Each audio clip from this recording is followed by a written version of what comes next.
conferencia que el ingeniero Juan Carlos Delgado Trejo nos brindará el día de hoy en este proyecto panamericano de conferencias. Él es especialista en prefabricados con muchísima experiencia, por lo cual le pedimos a nuestro gerente de la Unión Mexicana de Ciudades de Ingenieros, joven ingeniero Pablo Luna Saucedo, que nos haga la presentación, una breve presentación de una síntesis curricular, porque tiene una experiencia muy amplia el ingeniero Delgado Trejo, pero por favor, danos una breve semblanza para escuchar su muy interesante conferencia.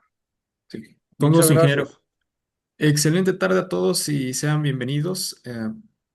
Juan Carlos Delgado Trejo es ingeniero civil en estructuras, egresado de la Facultad de Estudios Superiores de Acatlán por la Universidad Nacional Autónoma de México, con formación de posgrados en Ingeniería Financiera y Administración de la Energía, complementando con másters en hormigón industrial, BIM, ciudades inteligentes y sistemas ferroviarios, así como diplomados en sostenibilidad e innovación. Cuenta con más de 30 años de experiencia en el sector, con trayectoria de empresas, como Grupo Ticonza, Grupo Modelo, Megava México y PRED, donde ocupó puestos directivos en áreas técnicas de innovación y dirección general. Desde el 2013 es consultor de ingeniería estructural y protección sísmica y participa en el desarrollo de Innovacismo, un startup enfocado en la solución tecnológica para la ingeniería sísmica, así como expresidente de la ANIPAC y actualmente vicepresidente del Comité de Desarrollo Operativo DIOS. Bienvenido, maestro. Muchísimas gracias por la presentación. Les agradezco mucho la invitación y si me permiten, voy a proyectar. Aquí está. Listo, ya estoy compartiendo pantalla. Ya están viendo la pantalla. Correcto. Entonces, ok, perfecto.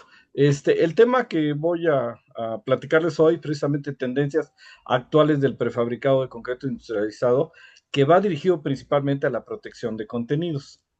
El temario que vamos a rápidamente a revisar es cuál es el concepto de la prefabricación de concreto industrializado en la sociedad actual, qué pasos se están dando, qué se está haciendo y cuál es lo que se nos viene en esta área de construcción industrial, como es el control de calidad, la mejora de la mano de obra, la certeza y la transparencia.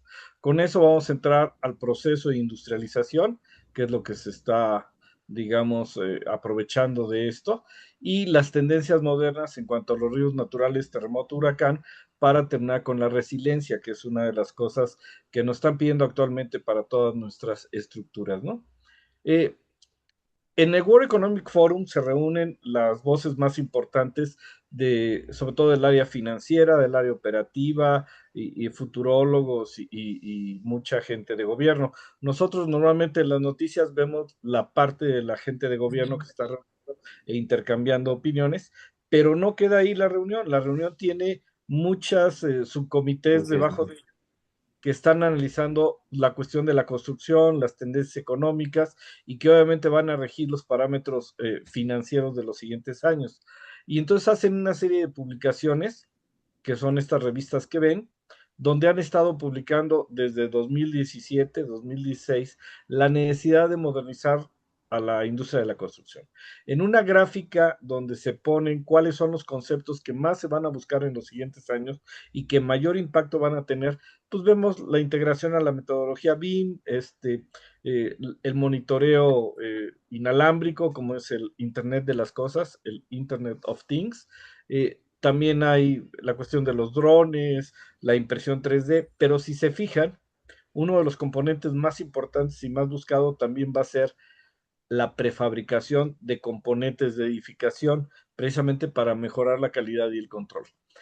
Obviamente esto va unado y de alguna manera va amarrado a la cuestión de los 17 objetivos de desarrollo sostenible que trae la ONU y que está impactando porque ya las International Financial Rules of Standards, las IFRS, a la cual se tienen que apegar las empresas internacionales para poder seguir presentando sus estados financieros, traen precisamente rubros de sostenibilidad donde van a empezar a buscar cumplir con estos estándares de reducción de huella de carbono, reducción de emisiones de gases tipo invernadero y cosas por el estilo. Y en las obras, específicamente en los activos fijos que construimos, ya van a pedirnos que cumplamos con el ciclo de vida completo, como lo pueden ver aquí. O sea, hay que cumplir con el ciclo completo que estamos solicitando. Déjenme poner el apuntador. Aquí está. Como podrán ver, entonces ya nos van a pedir en la economía circular que veamos el diseño, la producción, la distribución y qué va a pasar con ese edificio cuando termine su vida útil. O sea, ya no solamente tenemos que ver la operación del edificio, sino también la parte de vida útil final del edificio, ¿no?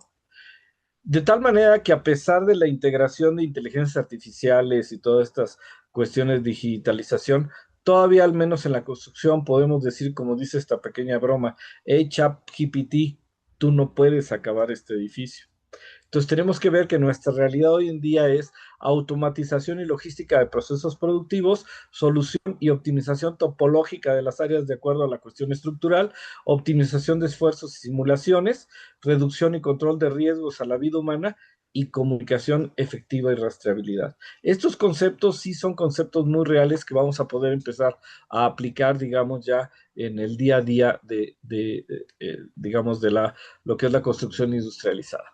Y entonces, por ejemplo, les voy a poner aquí algunas imágenes. Esta es una planta de prefabricados de concreto que tuve la oportunidad de visitar en junio de 2023 en Orlando, Florida, donde ya, como pueden ver, tienen mecanismos que son automatizados totalmente, donde hay una computadora que saca el despiece muro por muro y el cual un robot aquí acomoda las piezas y comienza a mover la mesa a través de los diferentes, vamos a llamarle puntos de ajuste donde están metiendo los aceros, están metiendo los conectores, los separadores para dar el espesor, las ventanas, aquí vemos las ventanas ya colocadas y vean por ejemplo cómo los aceros llegan perfectamente armados y ya optimizados a la posición o a la estación digamos de armado y hay personas que a nivel de piso están armando ese muro con una facilidad mucho más detallada y una supervisión más detallada porque están a nivel de piso. Tienen que tener su equipo de protección personal, pero ya no están colgados de un arnés armando un muro o una columna a 20 metros de altura. Ya están a nivel de piso donde perfectamente pueden tener una supervisión mucho más detallada de lo que es la mesa y que los aceros y los separadores de concreto queden donde deben quedar, ¿no? Y entonces, en otra parte o otra estación donde se movió la mesa, tenemos precisamente a una revolvedora tipo, en este caso, monorriel, que lleva el concreto al área de colado con un movimiento constante y vacía el concreto en la zona donde están haciendo el muro. Estos son los carritos que mueven las mesas a lo largo de la línea de producción y en este punto, con una, obviamente, facilidad por los elementos que están teniendo, vacían el concreto, lo distribuyen perfectamente, que quede bien vibrado, que quede bien distribuido y eso va permitiendo pues un mejor control de calidad, mejor control de los espesores. Luego se mete a estas cabinas de curado, donde de manera controlada se le da una resistencia del 80% a las 18 horas, o incluso en ocasiones menos, y ya saliendo la mesa del área de curado, simplemente botamos digamos, las fronteras del muro que están pegadas a la mesa con imanes, de tal manera que la mesa no sufre un daño, no se soldó, son imanes que se despegan con estos instrumentos que ven aquí y queda totalmente suelto el elemento de frontera y ya queda al descubierto el concreto del muro con sus elementos y se procede a empezar la limpieza de la sección. Una vez que la sección llega al punto final, hay una mesa basculante que levanta el muro. Aquí está el muro antes de ser levantado, luego se levanta el muro en la mesa basculante con con estos, digamos, gatos hidráulicos, y de esa manera no tenemos que hacer que el muro lleve aceros por flexión, lleva nada más el acero que va a trabajar en la posición final no tiene un acero para el momento de levantado porque la mesa es la que lleva el esfuerzo y por eso después de haberla levantado, ya con las ventanas incluidas, se coloca en estos arneses que van a permitir transportarlo a la obra para poder empezar a hacer el armado de la casa. Aquí vemos los arneses que están dentro, donde se colocan los muros, y luego ya se mueve el arnés completo para ser transportado a la obra, ¿no? Y de tal manera que las casas, como pueden ver, son casas con acabados muy bonitos, que tienen un montaje bastante acelerado y permiten recuperar la inversión de manera muy pronta. Aquí les voy a poner, digamos, un video de cómo es el proceso.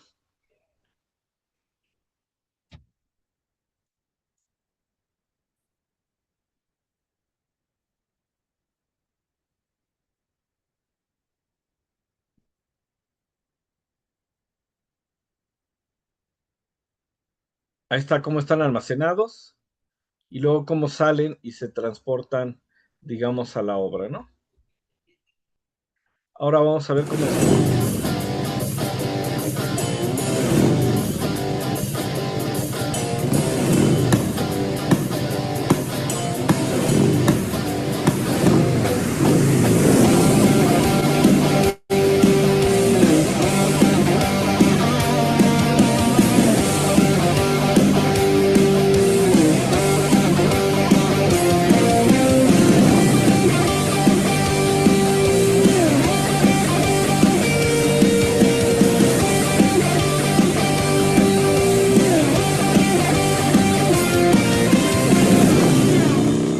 Esto, como pueden ver, es algo de lo que se está haciendo, digamos, en Estados Unidos, cómo se está industrializando. La otra tendencia es que en Europa, por ejemplo, se están tomando elementos que normalmente no son de vivienda para construir vivienda, como esta casa Hemeroscopium, que obviamente, pues, al pertenecer a uno de los dueños de OHL, pues, y haber obtenido su fortuna a base de construir puentes, pues a él se le ocurrió tener su casa construida a base de traves de puente. Y entonces podemos ver una trave artesa que se convierte en un canal de nado. Podemos tener diferentes elementos que hacen a la vez de muros y de cubiertas a base de elementos tipo Ashton y Nebraska para dar este aspecto, donde la casa funciona con este tipo de elementos. Pero también en Italia se está haciendo mucha prefabricación, pero obviamente por el alto impacto que se tiene, y aquí empezamos con la protección de contenidos, después del terremoto de L'Aquila en el norte de Italia, pues hubo mucho problema por la pérdida de vivienda y la gente que quedó con viviendas dañadas y sobre todo viviendas que eran de algún tipo históricas. Y entonces para la reconstrucción se llevó a cabo un proyecto que se denominó CASE, que es Complexity Anti-Seismic Sustainability and Compatibility, que es un proyecto interesante porque respetó la regionalidad de las cosas y permitió hacer una estructura que al estar sobre aisladores garantizaba que las casas no volvieran a tener un daño y entonces ya permitió que la parte de las viviendas pudiera hacerse con cualquier elemento local o distribución que podía ir mejorando. Y entonces vean ustedes cómo se respetó la característica de que si alguien quiso recubiertas de madera, recubiertas de acero o lo que fuera, pero todas tenían o contemplaban esta losa de digamos, con aislamiento para evitar un daño posterior ante un sismo intenso. Vemos aquí otras características. Fueron muchos edificios en una zona muy amplia, una región muy amplia, cada uno respetando, digamos, la arquitectura local. También en España se están haciendo algunos estudios con los elementos, vamos a denominarlos estudios de daño, debido a los daños que han tenido, y les voy a poner este video. Los edificios están cada vez más expuestos a las devastadoras consecuencias de situaciones extremas causadas por el cambio climático, amenazas terroristas, su propio envejecimiento o un mantenimiento y conservación inadecuados. Y en el caso de los construidos con estructuras prefabricadas, todavía más. Contribuir a mejorar su seguridad es el objetivo de estos investigadores de la Universidad Politécnica de Valencia. La construcción prefabricada tiene muchas ventajas: mayor sostenibilidad, más calidad, más seguridad en obra, pero en cambio van un poco arrastradas por una quizá menor seguridad porque están hechas por componentes que ante eventos extremos se pueden separar. El equipo de la UPV ha construido el primer edificio probeta prefabricado a escala real. En él están desarrollando la campaña experimental más ambiciosa que se ha llevado hasta ahora a nivel mundial en este ámbito. En este caso, a diferencia de otros ensayos que hemos hecho anteriormente, este ensayo consiste en elementos prefabricados que están conectados entre sí, de forma que con unas conexiones mínimas puedan aguantar eventos extremos como es la retirada de una columna. Se trata de evitar un efecto dominó o el efecto de una rotura de un castillo de naipes, como cuando le quitas una de las cartas al castillo de naipes, que cae todo el castillo conjunto. Bueno, la idea es que si alguien quita esa carta, el castillo se mantenga. Y los resultados obtenidos en los ensayos demuestran que, con diseños low cost, las estructuras prefabricadas pueden ser igual de seguras que el resto. Lo que hacemos son diseños especiales ya de uniones bicacolumna y de diferentes componentes que aseguren que ante el fallo de un elemento, esa unión sea capaz de coger la carga de la zona que ha fallado y vaya al resto. Con estas uniones que estamos diseñando conseguimos que estos edificios sean igual de resistentes que los de acero o los de hormigón in situ. En definitiva, podemos decir que vamos a conseguir que una estructura prefabricada, a la ventaja de sostenibilidad, calidad y mayor eficiencia, podamos unir una mayor seguridad. La construcción del edificio y los ensayos realizados han sido financiados por el Ministerio de Ciencia e Innovación en el marco del proyecto Preboost, con la colaboración de la empresa LIC. Ahí vemos cómo a base de simular la falla de una columna, el elemento prefabricado redistribuye los esfuerzos evitando un colapso. Entonces, esta es una de las tendencias que traemos de la protección a contenidos y obviamente va dirigido a que, por ejemplo, en Corea, los proyectos prefabricados tienen una modularidad que ya incluso está en manos del cliente final para ofrecerle opciones de cómo quiere su casa, cómo quiere la distribución y todo hecho a base de elementos modulares que están muy estudiados y muy optimizados y que permiten un suministro muy rápido, porque ya nada más es, pues quiero el componente tal, el elemento de tal dimensión y rápidamente en cualquier región se genera una estructura bajo la configuración personalizada del cliente, permitiendo pues, suplir la necesidad de vivienda en Corea de una manera muy rápida, ¿no? Y de tal manera que el cliente entienda perfectamente qué es lo que está comprando e incluso le hacen ya sus renders de los espacios, de los elementos, si va a querer escaleras, si no va a querer escaleras, para hacer muy asequible el diseño a toda la gente, ¿no? Y entonces estos módulos que ellos tienen de la sociedad de Precast Structure, con todo lo que son la cuestión de las juntas que ya están muy examinadas e incluso ofrecen elementos de fachada donde se pueden dar diferentes texturas, diferentes tipos de ventana, dependiendo de lo que quiera. Y ya al final vemos la prueba final, como la entrega del edificio queda como en estos edificios, donde arreglan la irregularidad con elementos extras y son, digamos, fachadas que ya también son prefabricadas, que están integradas, dando una velocidad de entrega de los edificios pues bastante rápida y todo basado en la modularidad de espacios que vieron que ya tienen muy bien controlada, ¿no? Y vean cómo incluso la vivienda pues la pueden ir haciendo rápidamente por pasos, luego ya meter acabados y poder generar. En México se ha hecho también mucha investigación, este es un laboratorio de investigación y experimentación que hizo Infonavit para la vivienda. Este está ubicado en Apan Hidalgo, donde se estuvieron estudiando diferentes mecanismos de arquitectura regional, elementos, cuánto realmente aumentaban el confort interno, etcétera. Al final de cuentas, la industrialización tiene un punto importante, que es la velocidad de entrega de los proyectos. Y en Atizapán se llevó a cabo un proyecto aquí en México. Es un proyecto que hizo una de las empresas de Anipac hace bastantes años, en 2008, que se desarrolló Proyecto Rincón de la Montaña, de unos arquitectos, Armela Arquitectos, que hicieron un proyecto y el cual se fue prefabricando en el lugar para minimizar el transporte, se fueron montando los muros con conexiones seguras y colando la conexión de los muros que era prácticamente cosida, como pueden ver, aquí tenemos los castillos que integran los dos muros de manera perpendicular y generan un muro ya totalmente integrado con el colado de este castillo, aquí quedó ya colado el castillo, luego van integrando los muros de losa y eso va permitiendo que comiencen a avanzar muy rápido en el siguiente muro hasta llegar finalmente a los 6 niveles finales del muro, entregando muy rápidamente edificios que se requerían en la zona. Este edificio que es un grupo de aproximadamente 20 torres, resistió perfectamente el sismo de 2017 sin daño, ¿no? Y actualmente también hay diferentes proyectos que están trabajando desde el punto de vista de la arquitectura, como este proyecto que se realizó en la FES Acatlán, del arquitecto doctor, postulante a doctorado en arquitectura, el arquitecto José Luis Encarnación Miranda, que trabajó con diferentes gentes desde el punto de vista de un proyecto de tesis doctoral, y se llevó el premio Obras CEMEX 2024 precisamente por este trabajo, que incluso fue presentado en diferentes foros, obteniendo muy buenos comentarios de elementos que pueden funcionar y que son prefabricados y que pueden ser montados en el lugar de manera más rápida para diferentes fines. Y obviamente todavía está en estudio por parte del doctor qué tantos proyectos se pueden hacer.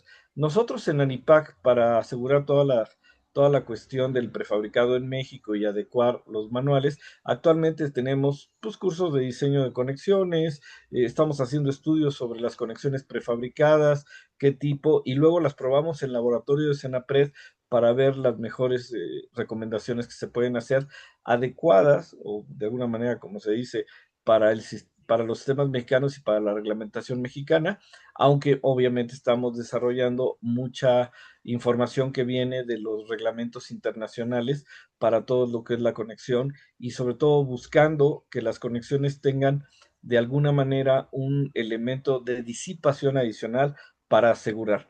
Ahora, ¿por qué no estamos complicando tanto las conexiones? ¿Por qué estamos buscando la manera de controlar?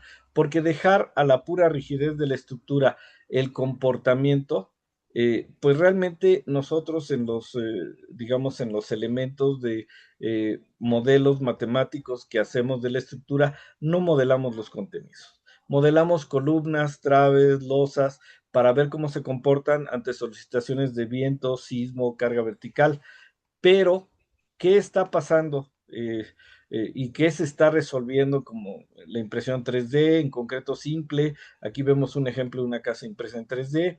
Cómo estamos buscando que las soluciones en conexiones de prefabricados de montaje cada vez sean más sencillos, sean casi como un Lego, pero que permitan tener la seguridad que la conexión va a quedar a buen nivel. Tenemos la construcción modular, que también busca una seguridad en las conexiones, sobre todo para edificaciones de altura, donde estamos colando los elementos prácticamente ya integrados, muros y losas, y permite eso pues un avance muy visible y muy adecuado a los requerimientos de vivienda, ¿no? Aquí vemos otros proyectos que tienen. También esta modularidad se ha aplicado a puentes, como las dovelas de puentes que estamos viendo aquí. Y obviamente al poderlo fabricar en planta, estamos aplicando muchos elementos, digamos, de control y de la calidad industrial. Es decir, el Lean Manufacturing se puede aplicar perfectamente a un proyecto prefabricado, porque obviamente tenemos una parte de producción en planta y una parte de montaje en obra, ¿no? En ANIPAC hemos hecho varios cursos y documentación que hemos estado poniendo a su disposición de todos. Ustedes pueden entrar al sitio anipac.org.mx y tener acceso a estas, de manera electrónica, a estas guías. Van a asegurar la información para poder ver cuál es digamos, el estado del arte de lo que es el prefabricado en México, ¿no? Y obviamente hemos estado haciendo varios estudios de cómo se comportan los edificios en simulaciones de sismo con los Time History Analysis ante acelerogramas que nos permiten conocer cómo se distribuyen los esfuerzos. También hemos aplicado aisladores con este mismo y pueden ver cómo es la diferencia de la distribución de esfuerzos y el movimiento de un acelerograma, donde entonces el edificio se mueve como un cuerpo rígido, permitiendo un mejor comportamiento y obteniendo un ciclo histerético de la disipación de la energía, ¿no? Esta es la forma en que funcionan los aisladores en las estructuras. Les voy a poner aquí un video. El movimiento de terreno mueve la base. Conexión.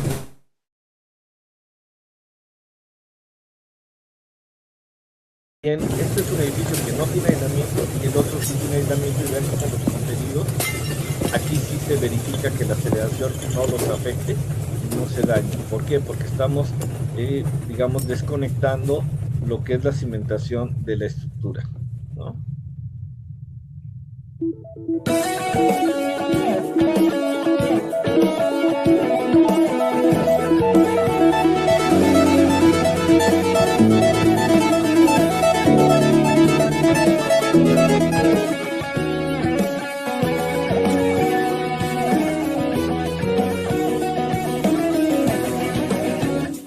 Este sistema que ven aquí, que es el que tiene el Taipei 101, permite amortiguar los sismos en un edificio de altura prácticamente 500 metros, que obviamente en un movimiento sísmico el desplazamiento en la parte superior sería muy notorio, y entonces al tener una masa amortiguada, masa resonante, reduce el desplazamiento de una manera muy importante. Entonces, esta esfera que está apoyada sobre amortiguadores de tipo viscoelástico, cuando llega el sismo, frena al edificio para evitar que tenga desplazamiento. ¿Qué es lo que sucede? ¿Cómo se mueve? Este, por ejemplo, que van a ver es un aislador tipo péndulo de fricción, donde en un sismo intenso podemos ver ante la aceleración que se presenta, cómo hay un movimiento y se mueve el calote a lo largo del péndulo, digamos, de la superficie curva, y cuando termina el sismo, la misma superficie curva obliga a que regrese a su posición inicial. Y podemos tener un registro ante cada acelerograma de cómo se desplazó, cómo se movió, cuál fue la trayectoria para poder, pues ahora sí, compararlo con los parámetros de diseño. Lo diseñamos contra sismos sintéticos que permiten obtener un comportamiento de cómo va a ser ante un sismo máximo esperado o un sismo de diseño, y nos permite realizar, digamos, con la tecnología actual de softwares, las simulaciones de cómo está comportándose el elemento ante las diferentes aceleraciones. Pero esto es con respecto a la estructura. Actualmente lo que estamos viendo es que podemos hacer las simulaciones de cómo se comporta la estructura ante diferentes aceleraciones y ver cómo se reduce en los pisos subsecuentes. Es decir, ya no solo obtengo digamos, el parámetro de desempeño de la base del edificio, sino puedo obtener las aceleraciones y el comportamiento histerético de los elementos en los niveles de las conexiones, de los pisos, para ver cómo se están comportando, ¿no? Hoy, por ejemplo, vemos aquí otra vez ante un acelerograma cómo se comportan, digamos, los elementos de disipación, que son los aisladores, y cómo disipan mediante el ciclo histerético la energía. Es decir, en lugar que la energía pase a dañar a los elementos estructurales de columnas travesilosas, se queda en el dispositivo, y precisamente el área bajo la curva del ciclo histerético es la energía disipada, digamos. Aquí vemos, por ejemplo, un dispositivo que empieza a trabajar, y entonces de esa manera empieza a disipar, y por ejemplo digamos, simulación que fue realizada en un software como Abacus, nos permite conocer los esfuerzos incluso de las placas para ver que se desempeñen adecuadamente, ¿no? ¿Qué pasa entonces con un elemento? Pues podemos obtener su comportamiento ante diferentes sismos, y ver la degradación que tienen para ver exactamente qué está pasando y que resistan y que se comporten de acuerdo a lo que dijimos. Eso nos permite, regresándonos al modelo, poder establecer cuestiones de degradación de la rigidez, distribución de las aceleraciones, mapeo de las intensidades, analizar, digamos, los límites de tolerancia de nivel por nivel, los límites de desempeño de acuerdo con el proyecto, y hacer estudios mucho más elaborados que simplemente tener el comportamiento de la estructura. Es decir, podemos ir poco a poco marcando cómo se comportan los contenidos y dónde vale la pena hacer estos estudios. Pues, por ejemplo, en un hospital. En un hospital, los componentes como el área de cirugía, el área de cuidados intensivos, tienen equipos o maquinarias que probablemente sean muy sensibles a la cuestión de, digamos, la aceleración y lo que pueda presentar de desplazamiento. Entonces, si estos se descalibran en un sismo, pues prácticamente en el momento que más necesitaríamos el hospital, no vamos a tener la disponibilidad de las instalaciones para responder a la emergencia, aunque la estructura esté bien, aunque no se hayan roto ventanas, no se hayan roto instalaciones, pero resulta que los equipos los tenemos descalibrados y entonces no podemos atender las emergencias. Hoy en día, la mayor parte de softwares que podemos usar, pues realmente nos dan un comportamiento, incluso con los Time History Analysis o con los pushover, de cuál es realmente el rango elástico de las estructuras, y aunque sean estructuras, digamos, híbridas, que tienen elementos de concreto, acero, mampostería, podemos hacer simulaciones muy completas y obtener cómo se distribuyen los esfuerzos en los diferentes niveles y qué es lo que tenemos que diseñar ya sección por sección para poder ofrecer un factor de seguridad adecuado ante estos elementos. Entonces, ¿cuál va a ser la tendencia? Pues no solamente obtener las deformaciones, obtener los límites de formación y de daño que puedan presentarse, los desplazamientos, sino que vamos a poder meter en el elemento qué pasa con los elementos después de un sismo, cómo se deformaron los pisos, cómo fueron las aceleraciones, y esto nos va a llevar a poder hacer análisis más detallados del posible daño y sobre todo no solamente revisar los daños estructurales, sino también los equipos. Vean, por ejemplo, este estudio que hizo el maestro en ingeniería Isaac Marín, donde vemos precisamente un hospital al cual se le hicieron diferentes aceleraciones y se obtienen los desempeños de cada uno de los niveles, obteniendo las aceleraciones en diferentes momentos del tiempo historia, y de tal manera que incluso los elementos como equipos de imagenología o radiología, podemos obtener qué aceleraciones tienen y compararlos con las fichas técnicas de cada uno de estos equipos para poder saber si alcanzaron un nivel de descalibrado o si no lo alcanzaron. Es decir, estamos cuidando el comportamiento de contenidos de una estructura, ya no solamente de los elementos estructurales. Esta es una tendencia la cual ha sido pues muy buscada por los clientes, por la sociedad actualmente, porque ellos requieren no solamente que la estructura no se dañe,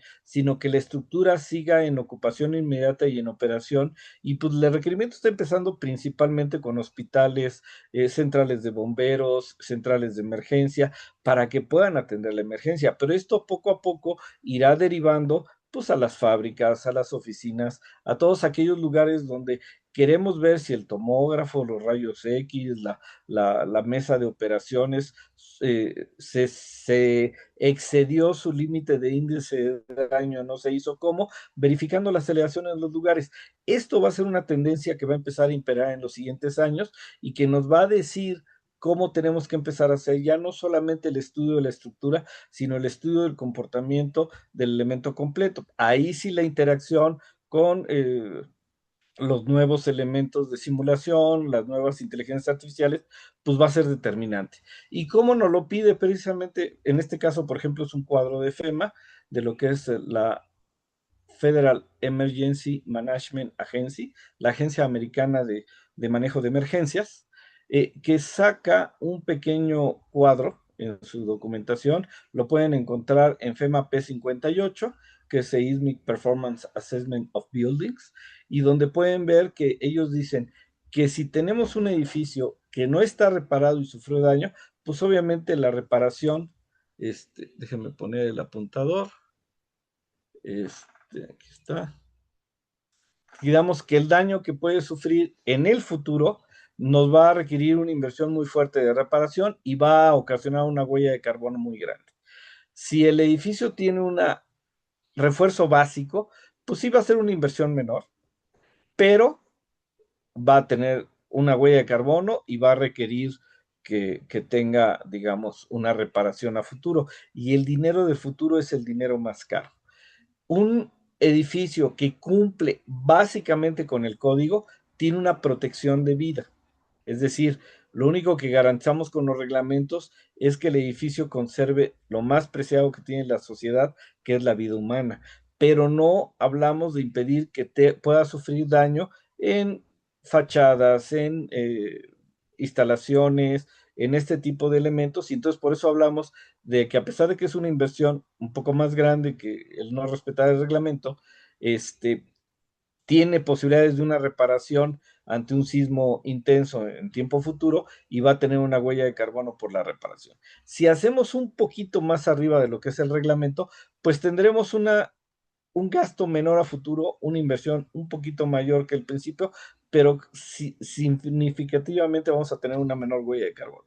Y cuando usamos cualquier sistema de protección con estos elementos, digamos, de estructura industrializada, pues obviamente reducimos muchísimo la posibilidad de un daño futuro y entonces prácticamente desaparecemos la huella de carbono por impactos futuros y los costos de reparación son muy reducidos porque ya se enfocan pues a problemas que se tuvieron en la calle de banquetas, digamos la cuestión local donde está el edificio, pero el edificio prácticamente ya no necesitaría reparación y los contenidos estarían, digamos, protegidos.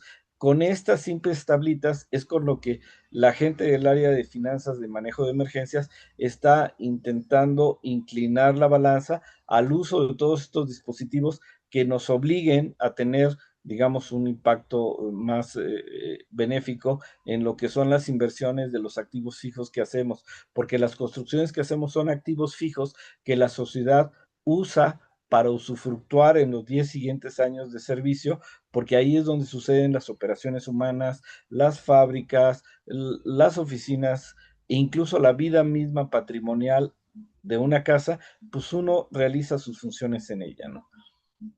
Como pueden ver, la idea precisamente de esto, las ponía yo en una plática que di hace algún tiempo, que en los próximos 5 años la infraestructura en América Latina no se improvisará en obra, se industrializará en planta, blindemos nuestra ingeniería y salgamos a ensamblar el futuro. Muchísimas gracias. No sé si tengan preguntas que podamos disipar. La presentación estaba pues preparada para los 45 minutos que tenemos, pero permite que ahorita en 15 minutos podamos tener preguntas y respuestas de cosas que quieran que les aclare de la presentación. Muchas gracias. Gracias, ingeniero, por su participación y por toda esta gran información que nos acaba de brindar. Sí, tenemos una mano levantada del ingeniero Carlos Díaz. Adelante, por favor.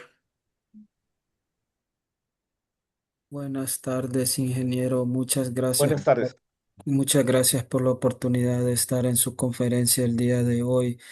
La sismología es una ciencia muy importante, tanto para la prevención de las contingencias de los sismos y los terremotos, como también para su complemento e integración en la aplicación de otras contingencias, tales como tormentas tropicales y huracanes, ya que los principios de la prevención y de la utilización de la ciencia, de la física de partículas y de la física teórica y también está relacionado con la física cuántica y las matemáticas. Todos estos conocimientos integrados nos ayudan a ser aplicados en otras áreas de la ciencia como las energías renovables. Consultarle si sería posible realizarle una consulta, ingeniero Juan Carlos. ¿Sería posible para usted indicarme si hay algunos métodos para mitigar la emisión de gases de efecto invernadero en la elaboración de concretos? Ingeniero, muchas Hay gracias. un detalle muy curioso. Ese tema, ingeniero Carlos Díaz, ha preocupado desde hace más de 10 años a las empresas cementeras, porque el contenido de clinker digamos, en el proceso del cemento, tiene una huella de carbono muy grande. La problemática es que venimos de una época, más o menos 2012, 2015, donde el ciclo de vida de una estructura se trataba de la cuna a la puerta, es decir, el origen de los materiales. Si examinamos los materiales de la cuna a la puerta, es decir, desde que se fabrican hasta que llegan a la obra, efectivamente el impacto del cemento es muy alto. Pero hoy en día, de acuerdo hay diferentes normas o regulaciones que se han hecho respecto a la medición adecuada del impacto ambiental para no convertirlo en un greenwash, porque incluso hoy en día forma parte de los estados financieros de las empresas, donde se comprometen de manera socialmente responsable a reducir todo esto, y entonces ya los organismos internacionales de los parámetros de medición piden que el estudio de los materiales se haga de la cuna a la tumba, es decir, desde que producimos el material hasta que finalmente ese material se va, digamos, a mandar, digamos, a reutilizar o a demoler o cualquier cosa. Y entonces en ese parámetro del ciclo completo, el cemento ya no es tan contaminante, porque entonces, digo, sí contamina en la etapa inicial, pero luego la huella de carbono en el momento que está operando es una huella de carbono ya más controlada, casi mínima, porque el cemento, el concreto, ya no sufre corrosión, ya no sufre una serie de cosas que otros materiales sí lo sufren y por lo tanto su huella de carbono sigue creciendo. Pero aparte, ha habido esfuerzos a nivel mundial de estudios que se han realizado y sobre todo en España, específicamente en los concretos prefabricados, hay un concepto que se llama el efecto fotovoltaico. El efecto fotovoltaico no consiste más que en aquellos elementos de concreto que están dando la cara al sol, es decir, que están expuestos a los rayos solares, se les da un acabado con óxido de titanio y el óxido de titanio en la superficie del concreto, cuando entra en contacto con el dióxido de carbono del ambiente, hay un efecto fotoeléctrico que separa el dióxido de carbono en oxígeno y elementos de carbono. Y eso ha impactado fuertemente en los últimos años para que durante la vida útil de una estructura de concreto, pues la huella de carbono incluso es negativa, es decir, se va reduciendo porque va convirtiendo parte de la combinación de dióxido de carbono pues, en oxígeno y en carbono ya separado por efecto de la luz que pega sobre el óxido de titanio y separa estas partículas. Entonces, a pesar de que la forma en que la separa es pues, de algunos gramos al día o cosas por el estilo, pues el impacto a través de los años sí llega a ser una huella de carbono negativa, es decir, se va reduciendo la huella de carbono, va ayudando a limpiar el medio ambiente y en España esto, la asociación del efecto fotovoltaico que sucede en la cara, es hasta una asociación donde estudian los materiales, estudian y principalmente se está usando en este momento en España en concretos en plazas, en pavimentos, en fachadas, en azoteas y han permitido reducir de una manera muy significativa la contaminación. Entonces, esperamos que en los siguientes 5 años haya más, existan más elementos como este que les acabo de describir, que vayan mejorando nuestro desempeño ante la contaminación, la huella de carbono y los elementos de calentamiento global que estamos sufriendo. Entonces, sí, yo creo que hay que estar al pendiente de las noticias de lo que se están haciendo. Hay cosas muy interesantes en el medio. Aquí en México ya tenemos, de hecho, la fachada de un hospital que fue terminada, es una fachada prefabricada del hospital José Subirayán, que está en Tlalpan, que aparte de tener un diseño arquitectónico muy llamativo, tiene este elemento que permite, a base del óxido de titanio, atacar el dióxido de carbono circundante y reducir la contaminación. Muchas gracias, ingeniero.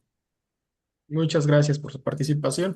Seguimos con el ingeniero José Guadalupe Aguilera y posteriormente con Luis Eduardo Gómez, que nos dejó sus preguntas en el chat. Adelante, por Sí, favor, ingeniero gracias. José. Ingeniero, buenas tardes. Excelente presentación. Oiga, nomás tengo dos dudas, o no sé si sean tres. En el video que nos mostró de Estados Unidos, donde construyeron los muros, a la hora de unir los muros, lo unen como, porque no vi castillos, ni ménsulas, ni nada que se le pareciera. No sé si hay alguna ranura, algún empate de muro contra muro para que no haya movimiento. La otra pregunta es, en edificios grandes, ya viendo los muros, por la capacidad de carga que tienen los suelos, se ponen pilotes, porque vi ahí una construcción grande muy bonita de Corea, pero por el tipo de suelo y pues se deben o se deberían o no sé si se tengan que poner pilotes para soportar los muros o las estructuras. ¿Cómo funciona eso con ese tipo de prefabricados?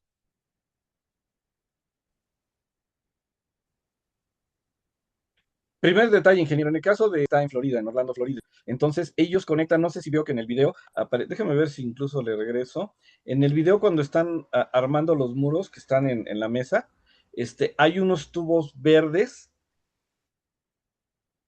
que son unos ductos donde el ducto queda ahogado en el concreto. Ok.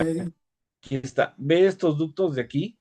En esos, cuando monta usted en obra el muro, entra una varilla al interior del ducto y luego, por este punto, aquí si se fija, el ducto da vuelta y queda en la cara del muro. Por ahí introducen grout para asegurar y confinar la varilla que entró y entonces ya queda la varilla Ajá. ahogada en el concreto. Y realmente también la ventaja que tienen en Florida es que el aspecto sísmico es muy bajo. El reglamento creo que les pide por ahí de 0.12 de aceleración permisible para la revisión sísmica y realmente el impacto que tienen es viento, pero como son edificios de 1 y 2 niveles máximo, pues las aceleraciones también ocasionadas por viento son muy bajas. No tienen una zona de tornado en ese punto, entonces no hay ni sismo ni tornado, lo que permite estas conexiones tan sencillas. En lugares más elaborados o que están sometidos a cargas más fuertes, llegan a usar conectores mecánicos tipo splice leads, que esos sí están probados para zona sísmica, pero que en este caso no se están usando, ¿no? Pero sí hay una conexión, digamos, hecha entre lo que es el muro y la losa, o entre muro y muro, que son precisamente esos conectores que ve usted aquí. Y con respecto a la segunda pregunta, me decía usted que eh, Sobre edificios, si se quieren colocar muros prefabricados para la construcción de un edificio, en el diseño estructural para la construcción de los lotes, ¿hay alguna forma de aplicar eso o no se hace? O sí, nada más se hace en suelos blandos o cómo funciona? no, obviamente, el elemento funciona muy bien. De acuerdo, hay que hacer el estudio mecánico de suelos. Hay veces que con el cajón de compensación o con la losa de cimentación es suficiente, pero cuando se tienen, digamos, arcillas muy expansivas y se tienen capacidades de carga muy baja, entonces se pilotea. De hecho, hay países como Belice que, por ejemplo, sus suelos son tan expansivos que hasta una casa de un nivel la pilotea, ¿no? Entonces, esas son soluciones ya de acuerdo a cada región y de acuerdo al estudio de mecánica de suelos. Ahora, ¿qué pasa en edificios altos? Estos sistemas de prefabricación se han usado mucho, por ejemplo, en Taiwán, en estas ciudades que requieren grandes cantidades de vivienda en espacios muy pequeños, como le decía yo, Taiwán, específicamente en Singapur y todas estas ciudades que crecen mucho, pero al estar en islas tienen una cantidad de terreno limitada y entonces ellos lo que hacen es un poco lo que usted ve por aquí. Sí usan en una altura los muros con conexiones mucho más, digamos, detalladas entre muro y muro, pero aparte normalmente tienen un core, o sea, un centro rígido hecho a base de este tipo de elementos que ve aquí, que esos sí son, digamos, colados de una sola, Monolíticos de una sola pieza. exacto, y entonces genera un núcleo rígido que generalmente son escaleras o elevadores, baños o cocinas, y entonces generan un núcleo rígido al centro donde las demás áreas del piso, que son las recámaras, el comedor, la sala, funcionan como elementos, ahora sí, prefabricados adicionales, pero el que se está llevando la carga lateral importante de un sismo o de un huracán es el core central. Y ese, al ser monolítico, sí tiene resistencias mucho más altas y entonces ya el sistema de entrepiso restante de la recámara, la sala, el comedor, están funcionando realmente nada más a carga vertical.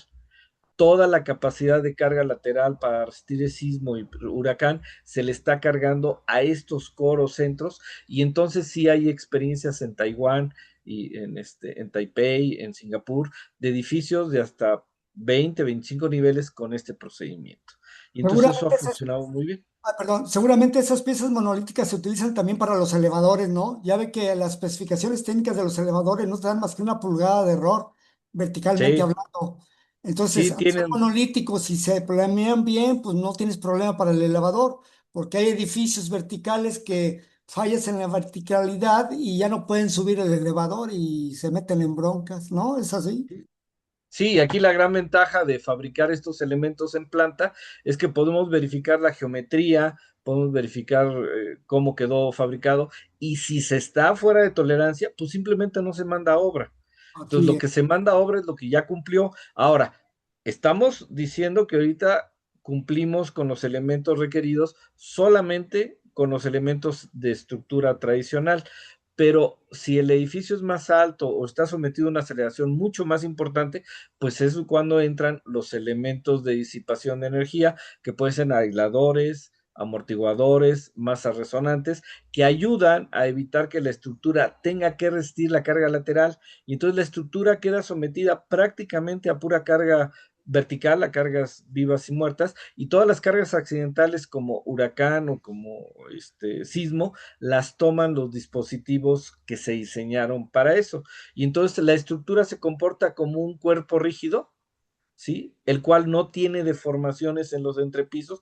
Toda la deformación se absorbe principalmente en el dispositivo, ya sea un aislador péndulo de fricción mono o duplo, un aislador tipo LRB con centro de plomo o un amortiguador, y eso permite mantener la seguridad y el control de contenidos a un grado más alto, ¿no? Por eso en algún momento decíamos que una estructura puede resistir los esfuerzos, sí, sí puede resistir los esfuerzos, pero salvaguardar los contenidos con la pura estructura, eso es muy complicado. Y es donde entran los dispositivos de disipación sísmica, ya sean, les decía yo, amortiguadores, aisladores o más resonantes, que principalmente se justifican para protección de contenidos y permitir la ocupación inmediata, ¿no? Esa es la razón. No sé si haya tiempo, pero tengo una pregunta más. Ahorita normalmente se están construyendo edificios con estructuras de acero. ¿Cuáles son las ventajas de nada más tapar las paredes de alguna manera a una estructura de concreto prefabricado como lo tiene usted allí? O sea, ya ve que hay estructuras de acero completamente en las verticalidades y en los entrepisos, en las losas, y ahora más se la pasan colando las partes o enjarrando o poniendo block o, en fin, ¿no? Cualquier material. ¿Cuál sería la ventaja de esos o de estos? ¿Cuál sería mejor en su criterio?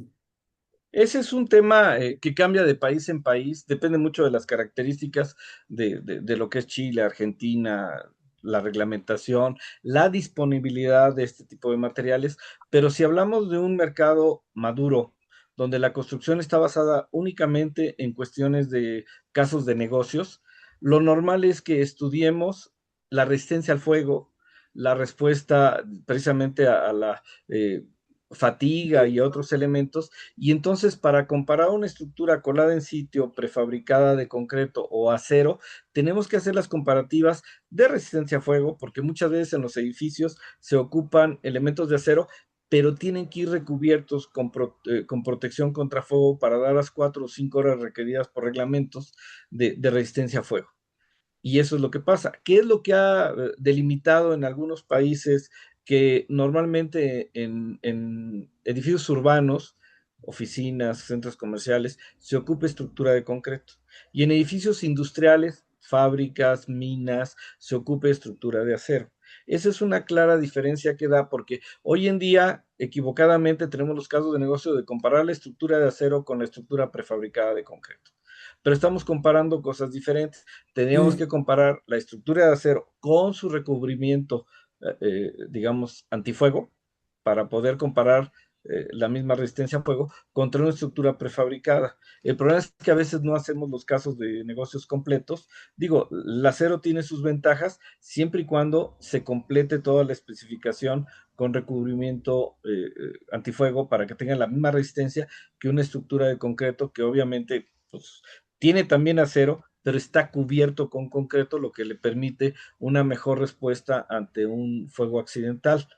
Y entonces tenemos que hacer este tipo de comparativas. Otro de los temas que en los últimos años ha empezado a preocupar, en concreto sí tenemos elementos de comportamiento bajo fatiga que nos pueden incluso ir avisando cuando el edificio sufrió algunos ciclos de fatiga extremos.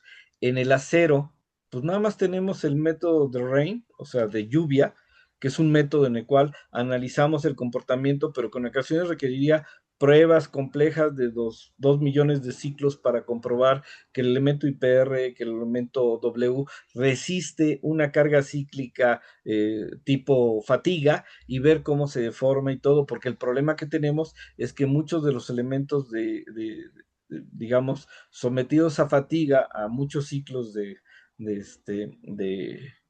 carga, pueden tener un comportamiento frágil a la falla. Y entonces es una de las preocupaciones que ha ocasionado que en algunas zonas los reglamentos sean un poco más exigentes en la verificación de fatiga y que obviamente en los siguientes años tendremos que ir mejorando, ¿no?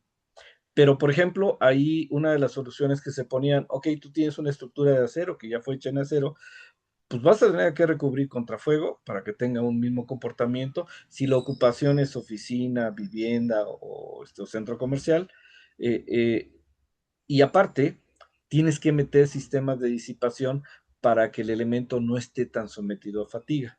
El término de fatiga en diseño de puentes es muy usado sobre todo por AREMA, para el diseño de puentes ferroviarios, porque digo, en un puente vehicular es muy difícil que las cargas de los trailers, pues tengas un trailer atrás de otro y que haya algo de, digamos, cíclico que pueda ocasionar fatiga.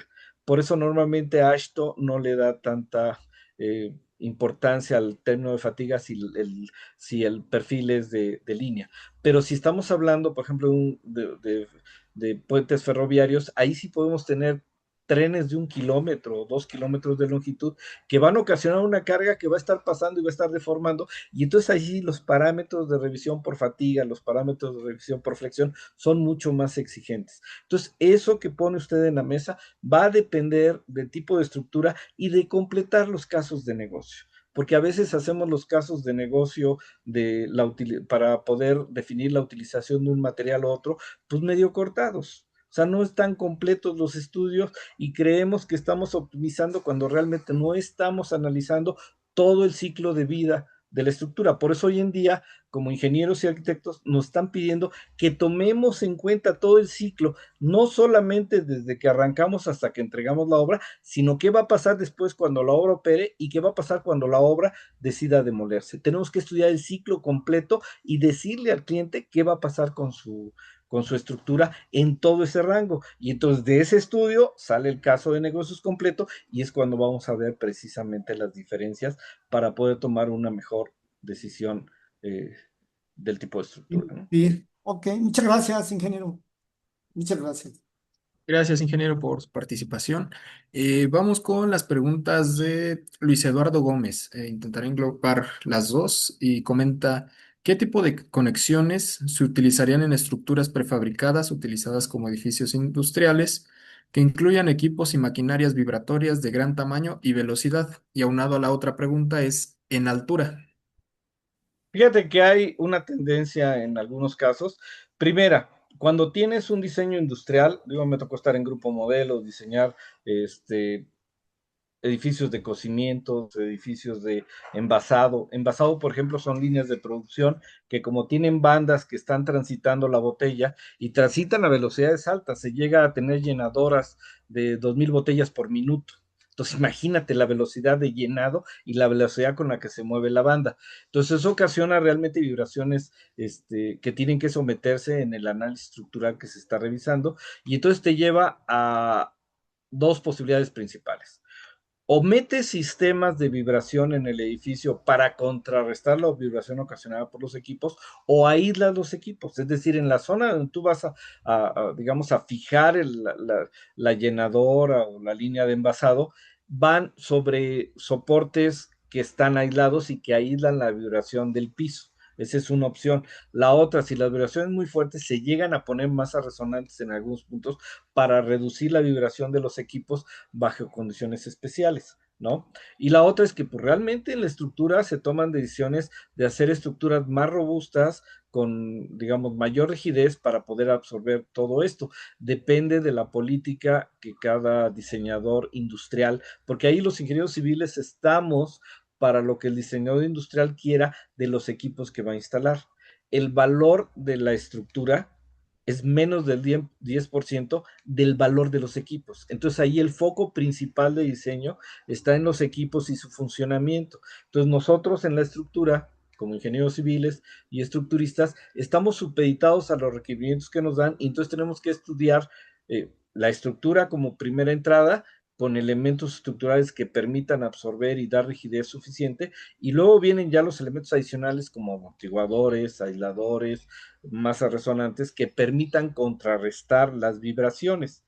Incluso me ha tocado ver equipos que de repente cuando el piso vibraba mucho y ya estaba en operación, se ponían motores con masas resonantes, con masas descentradas que al girar contrarrestaban la vibración ocasionada en el terreno, y eso, obviamente eso nos llevaba a tener que hacer estudios de vibración ambiental, hacer estudios de cómo vibraba, cuál era la frecuencia, cómo cambiaba la frecuencia a lo largo del proceso productivo, y entonces generar dispositivos que generaran, digamos, contrarrestaran el movimiento inicial. Entonces, pues sí, en la parte industrial sí ha habido casos que se hace esto, y entonces las conexiones de los elementos, tanto en estructura de acero como en estructura de concreto, pues ahí tenemos elementos como atornillada, que es una solución, hay conexiones atornilladas incluso en el prefabricado. Si vieron uno de los videos, las conexiones que tienen entre los elementos columna trave son atornillados, eso se ocupa mucho en España, pero aparte en el prefabricado de concreto tenemos elementos donde se monta la pieza con zonas huecas. ¿Para qué? Para que una vez que está colocada en la columna y las traves, se cruzan aceros, se estriban y se cuela la conexión. Y entonces la conexión es una conexión emulativa de una conexión colada en sitio, ¿sí? Entonces podemos dar las mismas características que una estructura colada en sitio, pero con una estructura prefabricada. Porque también, digo, el otro comentario es, las estructuras coladas en sitio, pues también se cuelan en partes, no colamos toda la estructura de un jalón, vamos dejando juntas constructivas en puntos específicos donde dejamos secciones de concreto a 45 grados con aceros expuestos a los cuales se le continúa el acero y luego se trata la superficie con aditivos para poder seguir colando concreto. Entonces también las estructuras de concreto coladas en sitio no se cuelan en una sola, digamos, presentación o ejecución, sino también, pero obviamente se estudia dónde están esas juntas. En el prefabricado, pues es el estructurista mismo el que estudia dónde están las conexiones de la estructura prefabricada y que las vamos a preferir en zonas donde los esfuerzos sean menores. También hay cosas que se están haciendo en Nueva Zelanda y que estamos probando aquí en México de conexiones de trave columna que tienen disipador incluido. Y entonces la conexión se vuelve más eficiente porque lleva torrones de postensado que permiten una conexión prácticamente como si fuera una liga y que aparte de asegurar una conexión muy fuerte, pues funcionan como disipadores de energía en un sismo muy intenso, un sismo máximo esperado, y permiten un desempeño, un performance mucho mejor de la estructura. Entonces, las conexiones se revisan, hay en ANIPAC, si ustedes entran, tenemos un catálogo de las conexiones que se han estado probando y que estamos de alguna manera como calificando ya con ciclos esteréticos para que veas que esa conexión que se está recomendando tiene el comportamiento dúctil que esperamos, ¿no? Esa es la respuesta. Muchas gracias, maestro, por su respuesta. Tiene la mano levantada Carlos Díaz. No sé si es de la anterior pregunta Esta es la o... anterior pregunta. Ah, ok, de acuerdo, de acuerdo. Bien, si alguien más tuviera alguna pregunta, adelante.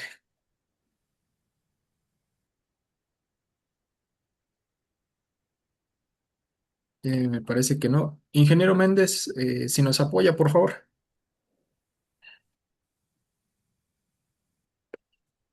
Muchas gracias, ingeniero Juan Carlos No, pues a Delgado, tus órdenes, gracias a ti. por esta excelente presentación. Fíjate que, bueno, esta presentación fue básicamente dedicada a edificación, pero nos han llevado varios compañeros, colegas, tanto de México como de otros países, que les interesa mucho que nos des una charla, una plática sobre puentes. Entonces, pues Sí, quedamos, si tú me lo permites, quedamos al pendiente de tu agenda, de tu disponibilidad, para que podamos claro ver que sí, ese fíjate, tema. te comento, yo fui director de UCA México Sí, ese tramo es de Vasco de Quiroga a Tacubaya, lo podemos ver perfectamente el día que quieras con una presentación, pues más o menos igual de 45 minutos. Perfectísimo.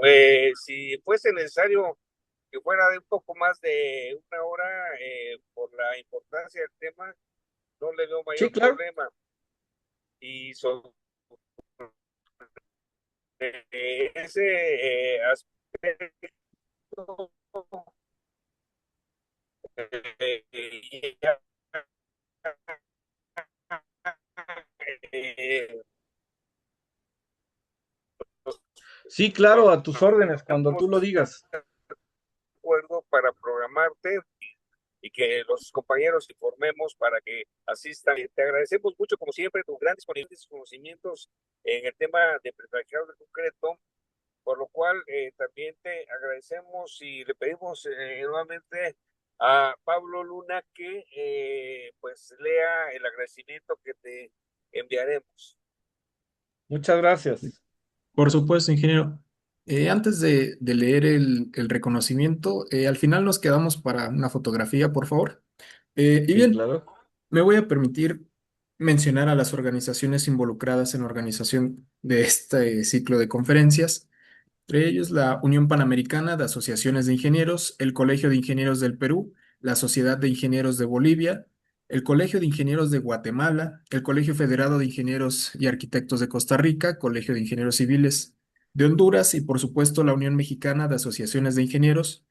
Otorgan la presente constancia al ingeniero Juan Carlos Delgado Trejo por su destacada participación en la conferencia Tendencias actuales del prefabricado de concreto industrializado, protección de contenidos, con fecha del día de hoy, jueves 23 de abril del 2026. Felicidades, ingeniero, y muchas gracias. Oh, muchas gracias Muy a bien, ustedes por la ahora invitación y vamos a estamos a la... sus órdenes. Perfecto. Ahora vamos, no te vayas, Juan Carlos, vamos a tomar la foto de recuerdo. Les pedimos a todos que abran su cámara y que abran una amable sonrisa también para tomar esta captura de pantalla. También Con quiero Maestro, gusto, amigo. mencionar, si nos apoya dejando de compartir, por favor. Sí, claro. Con gusto, amigo. Marco Lobo Sí. nos hola, comparte, sepa. ¿qué tal? Buenas tardes, Rolando. Un gusto Saludos desde saludarlos Oaxaca, a México. todos. Ok, Todo vamos manda, a... jefa. También la de- quisiera mencionar que entre las organizadoras pues está la ingeniera Luz Mélida, una ingeniera muy destacada de Colombia, que preside el Consejo Técnico de la Unión Panamericana de Asociaciones de Ingenieros, que de hecho es quien firma por lo PADI los reconocimientos. Ok, La ok, captura de pantalla, enterado. la foto de grupo.